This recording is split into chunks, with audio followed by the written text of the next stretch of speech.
5 seconds. Start. தலைவர் அவர்களே, போக்குவரத்து வசதியும் பொருளாதார முன்னேற்றமும் என்னும் பொருள் குறித்து விவாதிப்பதற்காக ஏற்பாடு செய்யப்பட்டிருக்கும் இந்த கருத்தரங்கில் கலந்து கொண்டு ஒரு சில கருத்துக்களை எடுத்துச் சொல்வதற்கு வாய்ப்பு அளித்தமைக்காக முதற்கண் நான் நன்றி தெரிவித்துக் கொள்ள விரும்புகிறேன்.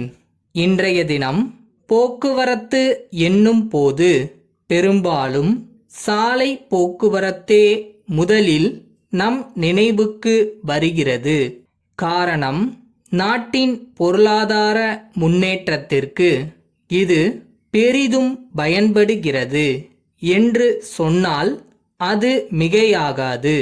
விவசாயம் மற்றும் தொழில் வளர்ச்சியின் காரணமாக இவ்விரண்டு துறைகளிலும் உற்பத்தியாகும் பொருட்களை நாட்டின் பல்வேறு பகுதிகளுக்கு எடுத்துச் செல்ல வேண்டிய நிலையில் லாரிகளின் எண்ணிக்கை நாளுக்கு நாள் உயர்ந்து கொண்டு வருவதை பார்க்கிறோம்.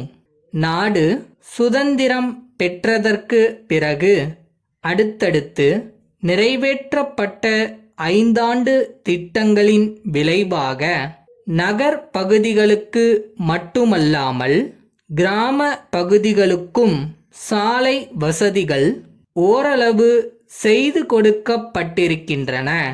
அதன் காரணமாக விவசாயிகள் தங்கள் விளைபொருட்களை லாரிகளின் மூலம் நகரங்களுக்கு விரைவில் எடுத்துச் சென்று விற்க முடிகிறது.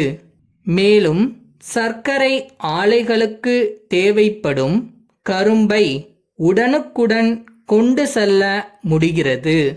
பயணிகள் போக்குவரத்தை பொறுத்தவரையில் மக்கள் தொகை ஆண்டுக்காண்டு அதிகரித்து கொண்டு வருவதன் காரணமாக நகரங்களையொட்டி பல இடங்களில் குடியிருப்புகள் பெருகியுள்ளன.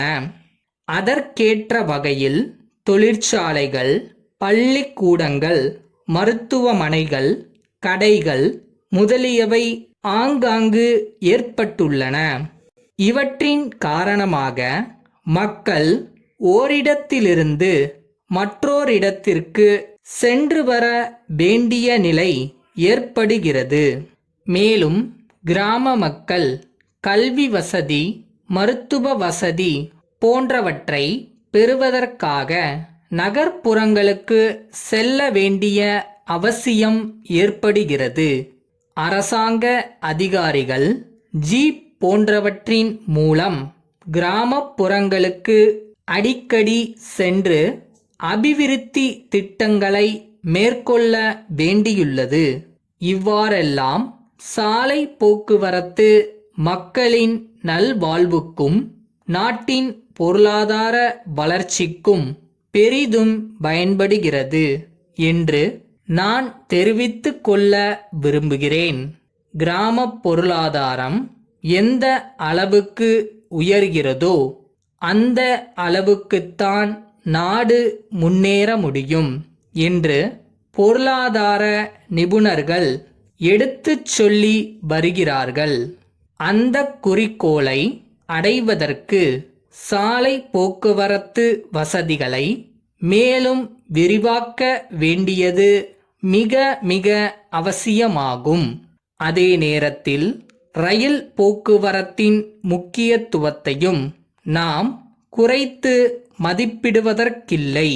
சென்ற சில ஆண்டுகளாகத்தான் சாலை போக்குவரத்து அதிகரித்திருக்கிறதே தவிர முன்பெல்லாம் ரயில் போக்குவரத்தே முக்கிய இடம் பெற்றிருந்தது. இப்போதும் கூட மக்களுடைய கோரிக்கைகளை கருத்திற்கொண்டு அரசாங்கத்தின் நிதி நிலைக்கேற்ப ஆண்டுதோறும் புதிய பகுதிகளுக்கு ரயில் பாதைகள் விரிவாக்கப்பட்டு மக்கள் பயன் அடைகிறார்கள் என்பதை சொல்லி எனது உரையை இத்துடன் முடித்துக் கொள்கிறேன். சென்னை வைரவன் கம்பெனி மதுரையில் உள்ள நாதன் கம்பெனிக்கு எழுதிய கடிதம். அன்புடையீர், வணக்கம். நாங்கள் பல ஆண்டுகளாக கனரக வாகனங்களின் உதிரி பாகங்கள் தயாரிக்கும் பல நிறுவனங்களின் மொத்த வியாபாரிகளாக இருந்து வருகிறோம். அதன் காரணமாக தமிழ்நாட்டில் அனைத்து மாவட்டங்களிலும் எங்களுடைய விற்பனை பிரதிநிதிகள் உள்ளனர். அத்துடன் எல்லா மாவட்டங்களிலும் எங்களது பொருட்களை விற்பனை செய்ய பல நிறுவனங்கள் விற்பனையாளர்களாக செயல்பட்டு வருகிறார்கள் என்பதை தெரிவித்துக் கொள்கிறோம். ஏற்கனவே தங்களது மாவட்டத்தில் எங்களது விற்பனை பிரதிநிதிகள் இருப்பதாலும் சில விற்பனை நிறுவனங்கள் செயல்பட்டு வருவதாலும் தங்களுக்கு எங்களுடைய பொருட்களுக்கு மாவட்ட மொத்த விற்பனையாளர் என்ற தகுதியை உடனடியாக வழங்க இயலாது என்பதை தெரிவித்துக் கொள்கிறோம். எனினும் தாங்கள் மிகவும் திறமை வாய்ந்த விற்பனையாளர்கள் என்பதை நாங்கள் அறிந்து கொண்ட காரணத்தினால் ஏற்கனவே உள்ள விற்பனையாளர்களுடன் தங்களையும் விற்பனையாளராக நியமிக்க வாய்ப்பு உள்ளது என்பதை தெரிவித்துக் கொள்கிறோம். தங்களது பதிலை வெகு விரைவில் தெரிவிக்குமாறு அன்புடன் கேட்டுக்கொள்கிறோம். தங்கள் நம்பிக்கையுள்ள